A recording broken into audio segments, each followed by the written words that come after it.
So Kylian Mbappe's return could change everything. It seriously could, because we now came from a dominant victory over Manchester City, 5-1 on aggregate. Everyone was playing so good. And as this video goes on, I'm going to mention all of the major players in this match. But we need to first talk about Kylian Mbappe. In my opinion, you guys already know my opinion on Mbappe. Mbappe's return can either make us or break us. Now, I personally am gonna say something bold. I think his return will maybe add to the team. You never know, because when he came up, he was mixing well with the players, even one of the academy players, Manuel.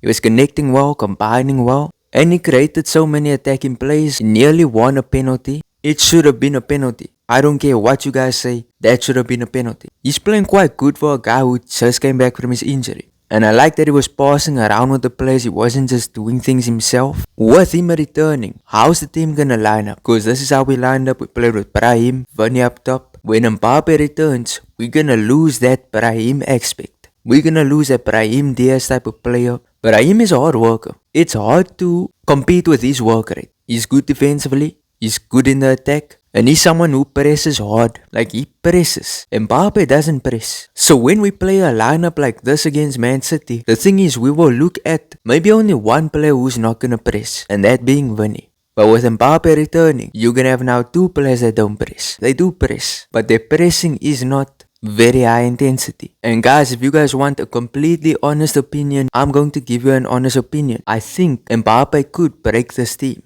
Because this stuff that we see against Man City, the stuff we saw against LJ, I don't think we're gonna see it ever again, as long as Mbappe is on the pitch. Now, what I mean by that is, we can only play one of these two. We can either play Vini or Mbappe. I don't think we can field the both of them. Now, they're good in attack. The defensive work rate between the two is not good. It's not good. It's either you're gonna play one of them. You can only have one player in this current team that's not gonna put that much effort in defensive work rate. But having two of them, it's just too much. Because overall, I love this formation. I love the team that we line up with. Having Brahim and Vini, along with all the other midfielders who press, attack, defend. They work as a unit. For me to see Bellingham and Mbappe come back, they are no doubt gonna start. They are starters. But the issue is, if both of them start alongside Vini, there's gonna be some players who's gonna have to bench. Who's the players who's gonna bench? It's either gonna be Brahim, who has been excellent. It's either going to be Arda Guler, who has been excellent,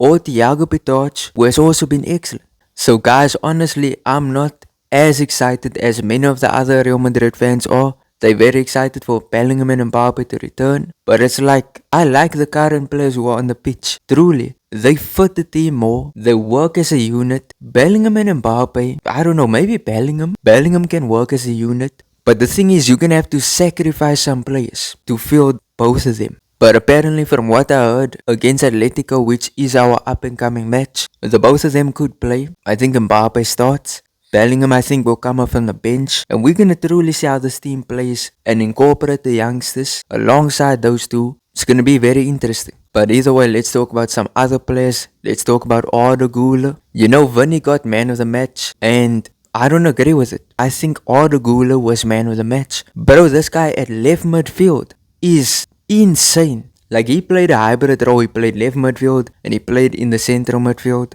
I think Arbeloa is cooking, because I used to question, why is he playing Arda Guler in the left midfield? Well, now we see it. That guy's passing. That guy's balls was just crazy on that left side. Because he's a left-footed player, he put in multiple beautiful passes to Vini, and he put in so much passes where they should have scored. If these players were serious, if they could finish, Arda would be leaving the match with like 5 or 6 assists. I'm not even capping. This is his best performance in the UCL knockout stage. This is now where we can see, oh, he does perform against the big clubs. Now, I want to see this form continue. Arbeloa needs to continue playing him there.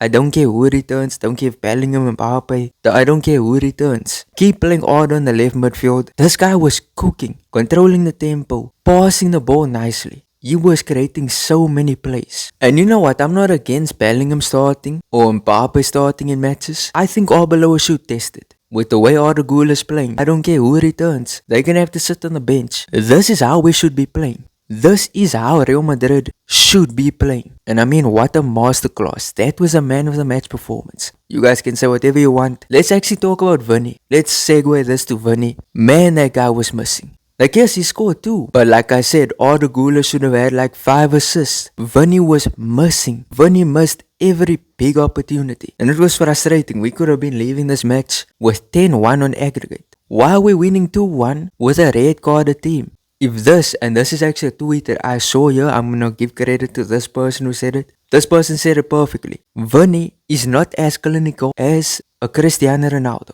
Cristiano, if he got opportunities like that, he's eating those opportunities. He's scoring every single one of those goals. Vini needs to improve because his shooting boots weren't there. Yes, he scored 2, but his shooting boots were not in the match. Another player who also had a fantastic display was Steenhausen. I mean, the tackling, the clearances, the passing. This man had a 10 out of 10 performance. Calm under pressure, press resistant, passing is insane. He was like a deep line playmaker, controlled the tempo from the centre back position, and did so well against Manchester City's attackers. He did well against Haaland. And then I also want to talk about this tweet that I saw here. I'm going to show you all 3 of these interactions. To me, I think people are jumping too heavily on this Thiago Pitach criticism. He's 18. Why are people criticizing him like that? Yes, he can improve, but his defending is also good. He did quite good in this match, and I'm going to show you his highlights. Bro, he did good. He played like he belonged in that match. You know what? Going back to this tweet again,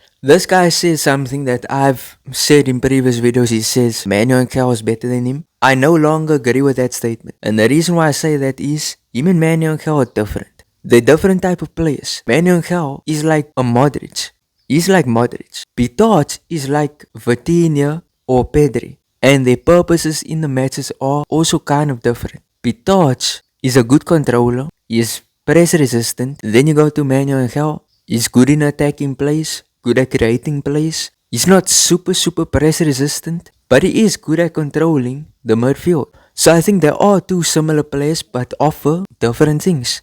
I think Pitach is 10 times better defensively than Angel. And I mean, like, the next matches is against Bayern Munich, Atletico, Barca. It's gonna be a lot of big matches. It's gonna be tough. But I do think this team has it in them to win those fixtures. And if we can beat Bayern Munich, we can go on to face PSG. PSG are also a very tough opponent. And I think that is a losable match for us. Then the next match would be, if we are to beat PSG, probably Barcelona or Arsenal.